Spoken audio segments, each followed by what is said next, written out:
Hi guys, எப்படி இருக்கீங்க? எல்லோரும் நல்லா இருப்பீங்கன்னு நினைக்கிறேன். இன்றைக்கி நம்ம சேனலில் எறா பிரியாணி எப்படி பண்ணுறதுன்னு தான் பார்க்க போகிறோம். பாருங்கள், நான் 3 வெங்காயத்தை இந்த மாதிரி நீல வாக்கில் கட் பண்ணி வச்சுக்கிட்டேன். அதேமாதிரி 3 தக்காளி, 4 பச்சை மிளகாய்,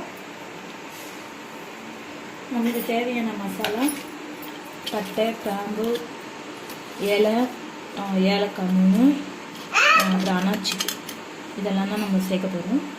இப்போ நம்ம வீடியோக்குள்ளே போகலாம்.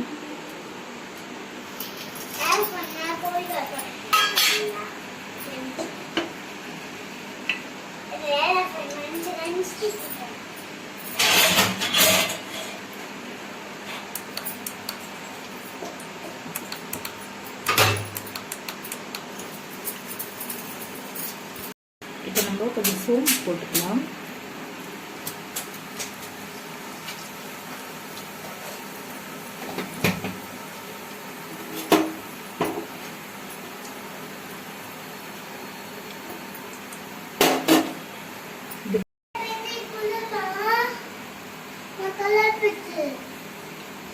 பச்சை மிளகாய் சேர்த்துக்கலாம்.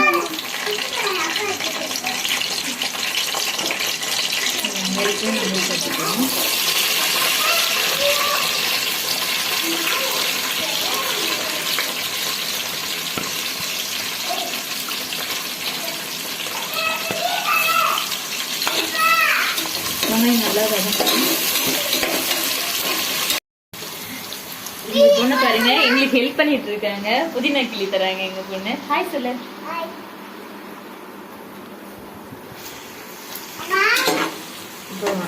இருமா வெங்காயம் இப்போ வதங்கிடுச்சு. நான் தக்காளி சேர்த்துக்கிறேன்.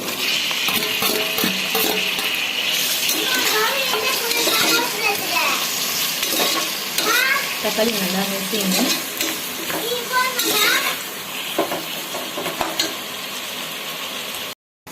நம்ம இஞ்சி பூண்டு பேஸ்ட்டு சேர்த்துக்கலாம்.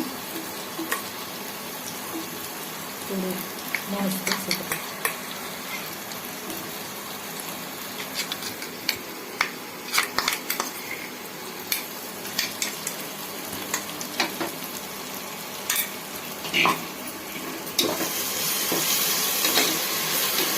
இது கூட நம்ம இப்போ கொஞ்சம் எறாவும் சேர்த்துக்கிட்டே நம்ம வதக்கிக்கலாம்.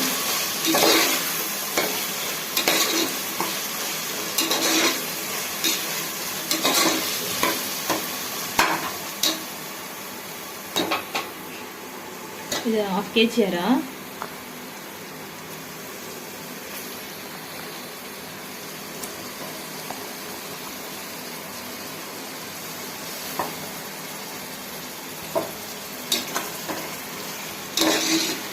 இந்த மசாலா கூட நல்லா வதக்கினா தான் இதில் நல்லா அந்த காரம் எல்லாம் இருக்கும். இப்போ நம்ம உப்பு கொஞ்சம் சேர்த்துக்கலாம்.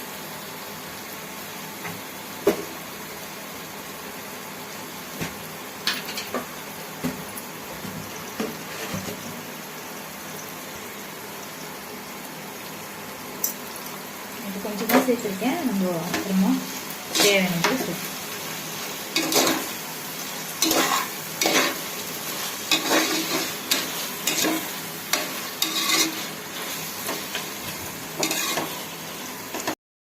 பாருங்க, எவ்வளோ தண்ணி வந்தது பாருங்க. இதுக்கு தான் அதிலே போட்டு நம்ம வெங்காயம் தக்காளி கூடவே எறா இது பண்ணோம்னா நம்மளுக்கு தண்ணி வருது தெரியும். நம்ம அதை பார்த்து நம்ம திட்டமாக தண்ணி வச்சுக்கணும். இப்போ இது கூட நம்ம இதெல்லாம் சேர்த்துக்கலாம். கொத்தமல்லி,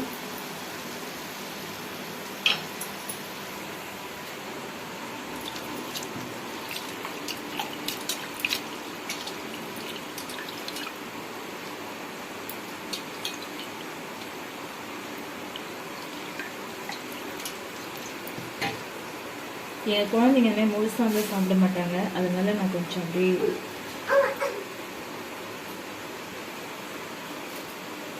லைட்டாக ஆரம்பிச்சுக்கேன்.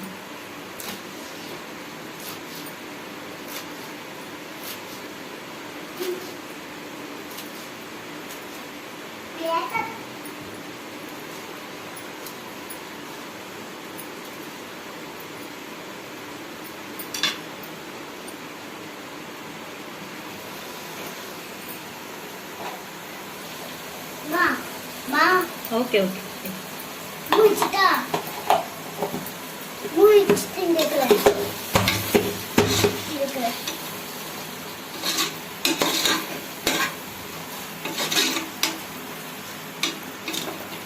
காரத்துக்கு கொஞ்சம் லைட்டாக மிளகா பீஸ் சேர்த்துக்கலாம்.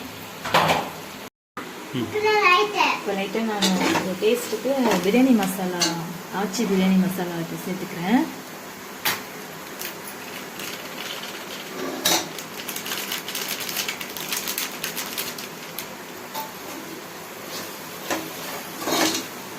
இது ஆப்ஷன்ஸ் தாங்க, நீங்கள் வேணும்னா சேர்த்துக்கலாம், இல்லைன்னா நம்மளுக்கு இந்த பச்சை மிளகாய் இஞ்சி பூண்டு பேஸ்ட்டே போடணும். தனி மிளகாய் தூள் மட்டும் லைட்டாக சேர்த்துக்கலாம். நாங்கள் கொஞ்சம் காரம் சாப்பிடுவோம், அதனால நான் கொஞ்சம் காரமாகவே செய்கிறேன். உங்களுக்கு வேணும்னா நீங்கள் காரமாக செஞ்சுருங்க, இல்லைன்னா அந்த மசாலாவே நம்மளுக்கு போதும்.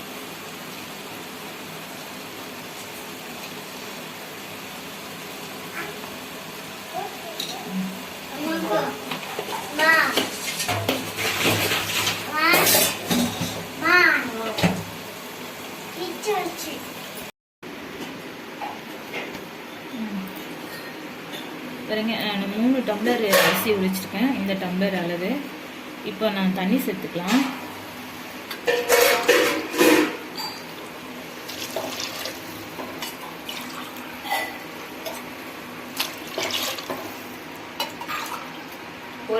ஒரு டம்ளர் அரிசிக்கு வந்து 2 டம்ளர் தண்ணி. ஆனால் நான் 2 டம்ளர் தண்ணி சேர்க்க மாட்டேன், 1.5 டம்ளர் தண்ணி தான் சேர்ப்பேன். அப்போ நம்மளுக்கு எத்தனை டம்ளர்னா 4 டம்ளர் போதும் நம்மளுக்கு கரெக்டாக வந்து.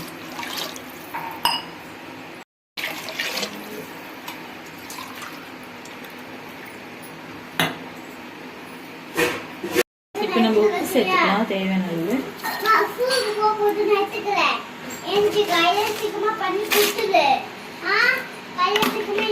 நல்லா கொதிக்கிட்டோம், கொச்சுன்னு நம்ம ரைஸ் சேர்த்துக்கலாம். நல்லா இந்த மசாலாலாம் நல்லா கொச்சி இதுவாகும்.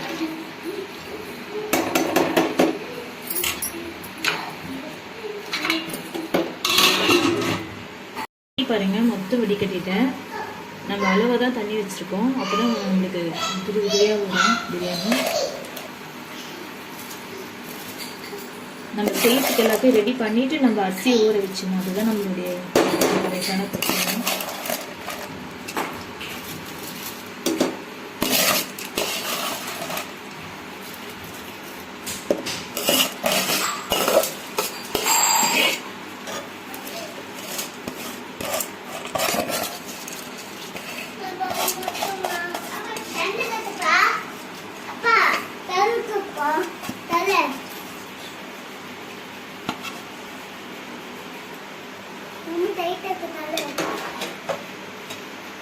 சும்மா கலரக்கூடாது. கொதி வரும்போது உப்பு மட்டும் நம்ம வந்து டேஸ்ட் பண்ணிப்போம். உப்பு மட்டும் நம்ம டேஸ்ட் பண்ணிட்டு நான் வந்து குக்கர் மூடி போட்டு நான் மூட போகிறதில்ல, நான் பிளேட்டில் தான் மூட போகிறேன். இந்த பிளேட்டில் நல்லா ட்ரை ஆன பிறகு தான் நான் குக்கர் போட்டு விசில் வைப்பேன். ஒரு 15 மினிட்ஸ் அப்படியே டம்.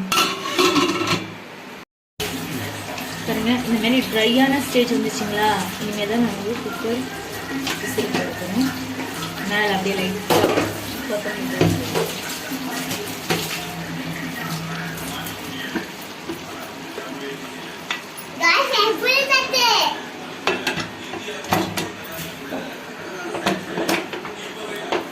விசில் போட்டேன்.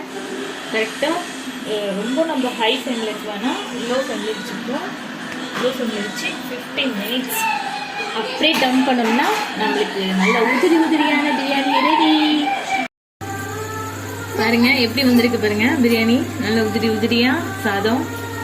நீங்கள் இதை மறக்காமல் இதை ட்ரை பண்ணி பார்த்துட்டு எனக்கு கமெண்ட் பாக்ஸில் கமெண்ட் பண்ணுங்கள், ஷேர் பண்ணுங்கள், சப்ஸ்கிரைப் பண்ணுங்கள். தேங்க்யூ. இது பாருங்கள், சிக்கன் கிரேவி வச்சு எங்கள் பாப்பா சாப்பிட போகிறான். இரு பாப்பா சாப்பிட்டு எப்படி இருக்கு சொல்லட்டும். சொல்லு எப்படி இருக்கு, எப்படிடா இருக்கு? அங்கே சொல்லு சூப்பராக இருக்கு சொல்லு. சூப்பராக இருக்கு, நீ சொல்லு.